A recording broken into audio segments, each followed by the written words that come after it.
নমস্কার, আমি সঞ্চিতা। ফাইন্ডিং বুক চ্যানেলে আপনাদের স্বাগত।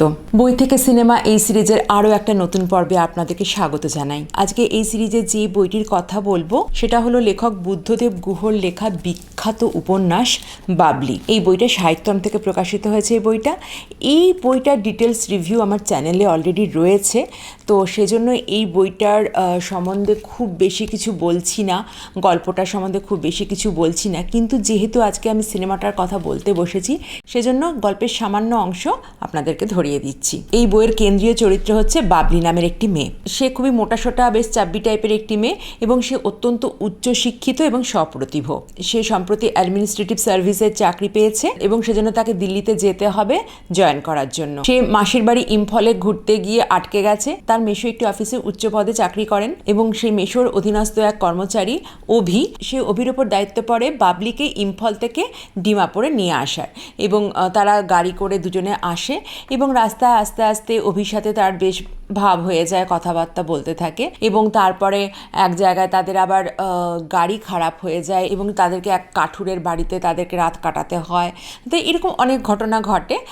সব ঘটনা এখানে আমি ডিটেলসে বলছি না। এবং তারপর তারা শেষ পর্যন্ত পৌঁছায় এবং বাবলি দিল্লি যায়। দিল্লি এয়ারপোর্টে আবার বাবলির এক বন্ধু ঝুমার সাথে দেখা হয়। ঝুমা হচ্ছে একজন এয়ার হোস্টেস এবং ঝুমার কাছ থেকে বাবলি জানতে পারে যে অভি হচ্ছে ঝুমার পূর্ব পরিচিত এবং সেটা জানার পর থেকেই ঝুমার প্রতি বাবলির একটা বিরূপ মনোভাব সৃষ্টি হয়। আর বাবলির নিজের চেহারা নিয়ে একদমই খুশি নয়। এরকম মোটাসোটা ধরনের চেহারা তার মোটেই একদমই পছন্দ নয়। তার খালি মনে হয় তার মতো চেহারার মেয়েকে নিয়ে কখনো কোনো কবিরা কবিতা লেখেন না বা কোনো লেখকরা তাদের উপন্যাসে নায়িকা করেন না এই ধরনের মেয়েকে। সেই নিয়ে তার মনের ভিতর ভীষণ কিন্তু কমপ্লেক্স রয়েছে তার চেহারা নিয়ে। সেই জন্য ঝুমার মতো এত স্মার্ট সুন্দরী, এত সুন্দর ফিগারের অধিকারী মেয়েকে বাবলি মনে মনে একটু হিংসেই করতে থাকে। তার পরবর্তীকালে গল্প এগোতে থাকে এবং অভি দিল্লিতে আসে, বাবলিদের বাড়িতে আসে, বাবলিও যায় অভিদের বাড়িতে। তারপর কি ঘটনা ঘটে না ঘটে সেটা অত ডিটেলস আমি বলছি না, সেটা আপনারা বইটা পড়লে জানতে পারবেন বা সিনেমা দেখলে জানতে পারবেন। আর বুদ্ধদেব গুহর লেখা যখন বুঝতেই পারছেন যে এই বইয়ের মধ্যে প্রকৃতির বর্ণনা খুবই বেশি পরিমাণে রয়েছে। ইস্ট ইন্ডিয়ার এইসব সুন্দর সুন্দর জায়গাগুলোর প্রাকৃতিক বর্ণনা খুব সুন্দর করে বুদ্ধদেব গুহ দিয়েছেন এই বইয়ের মধ্যে। আর আরও ডিটেলসে যদি আপনি জানতে চান এই বইটার সম্বন্ধে, এই গল্পটা সম্বন্ধে, বাবলির গল্পটা সম্বন্ধে, তাহলে আমার চ্যানেলে এই ভিডিও রয়েছে, আপনারা সেখান থেকে দেখে নিতে পারেন। বুদ্ধদেব গুহর নামে একটা প্লে লিস্ট রয়েছে আমার চ্যানেলে, সেখানে এই বাবলির ভিডিও তো আছেই, এছাড়াও ওনার লেখা আরও অন্যান্য বেশ কিছু বইয়ের ভিডিও কিন্তু ওখানে রয়েছে।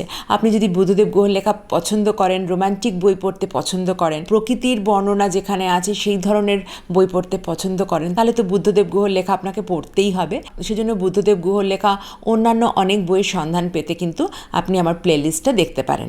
এবার আসি সিনেমাটার কথায়। এই বইটা নিয়ে, বাবলি উপন্যাসটাকে নিয়ে খুব সম্প্রতি 2024 সালে একটি সিনেমা তৈরি হয়েছে। সিনেমাটার নামও কিন্তু বাবলি। এর পরিচালক হচ্ছেন রাজ চক্রবর্তী। এই বাবলির চরিত্রে অভিনয় করেছেন শুভশ্রী গাঙ্গুলি, আর এই অভির চরিত্রে অভিনয় করেছেন আবির চ্যাটার্জি, আর এই ঝুমার চরিত্রে অভিনয় করেছেন সৌরসেনী মিত্র। বাবলির মাসির চরিত্রে অভিনয় করেছেন সোহিনী সেনগুপ্ত। এছাড়াও এখানে কৌশিক সেন, রেশমি সেন, সন্দীপ ভট্টাচার্য এনারাও রয়েছেন। সিনেমার মধ্যে সিনেমার প্রয়োজনে বেশ কিছু চেঞ্জ করা হয়েছে, কিন্তু মূল গল্পটা তো একই আছে। আপনারা যদি সিনেমাটা না দেখে থাকেন তাহলে কিন্তু সিনেমাটা দেখে নিতে পারেন। আর বইটা কিন্তু অবশ্যই পড়বেন যদি আপনি রোম্যান্টিক বই পড়তে ভালোবাসেন। আর বুদ্ধদেব গুহর লেখা যারা পড়তে ভালোবাসেন তারা তো আশা করি বইটা পড়ে ফেলেছেন বাবলি, কারণ বুদ্ধদেব গুহর লেখা খুবই জনপ্রিয় উপন্যাস হচ্ছে বাবলি। আশা করি আপনাদের পড়া হয়ে গেছে। এই বইটা পড়ার পর আমার কেমন লেগেছে সেটা যদি আপনি জানতে চান তাহলে আমার ওই ভিডিওটা দেখে নিতে পারেন, যে ভিডিওটার কথা আমি আগে বললাম। সেই ভিডিওতে কিন্তু ডিটেলস সমস্ত কিছু বলা আছে, সেজন্য এখানে খুব বেশি কিছু আমি বলছি না।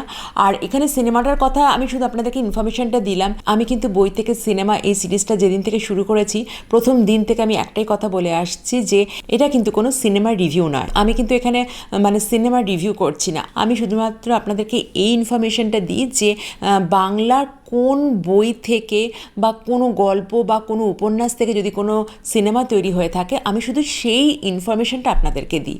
আপনাদের অনেকেরই জানা থাকে, এই ইনফরমেশনগুলো পাওয়া এমন কিছু কঠিন ব্যাপার নয় আজকালকার দিনে, আপনাদের অনেকেরই জানা থাকে। আবার অনেক সময় অনেকের জানা থাকে না যে এই মানে গল্পটা থেকে বা উপন্যাসটা থেকে কোনো সিনেমা তৈরি হয়েছে। সেই মানে কাজটুকুই শুধুমাত্র আমি করছি। আর মানে সিনেমাটাতে কে কে আছেন, কী আছে, সেই মানে তথ্যগুলো শুধু আপনাদেরকে দিচ্ছি। সিনেমাটা কেমন লেগেছে আমার শুধুমাত্র এক দু কথায় কখনো কখনো হয়তো আমি সেটা বলে দিই। সিনেমার রিভিউ কিন্তু কখনোই এটাকে আপনি ভাববেন না, মানে শুধুমাত্র ইনফরমেশনগুলো আমি আপনাদেরকে দিচ্ছি। সিনেমাটা আপনারা দেখে নিতে পারেন, তবে সিনেমাটা OTT প্ল্যাটফর্মে রয়েছে যেহেতু, তো সেই জন্য সবাই ইচ্ছে করলেই যে সঙ্গে সঙ্গে সিনেমাটা দেখে নিতে পারবেন এরকম নয়। তো সুযোগ পেলে সিনেমাটা দেখে নিতে পারেন অবশ্যই। আর বইটা কিন্তু অবশ্যই পড়বেন। বইটা পড়ে বা সিনেমাটা দেখে কেমন লাগলো আমাকে কমেন্ট করে জানাতে ভুলবেন না। দেখা হবে অন্য কোনো বইয়ের আলোচনায়। আজ তাহলে আসি, নমস্কার।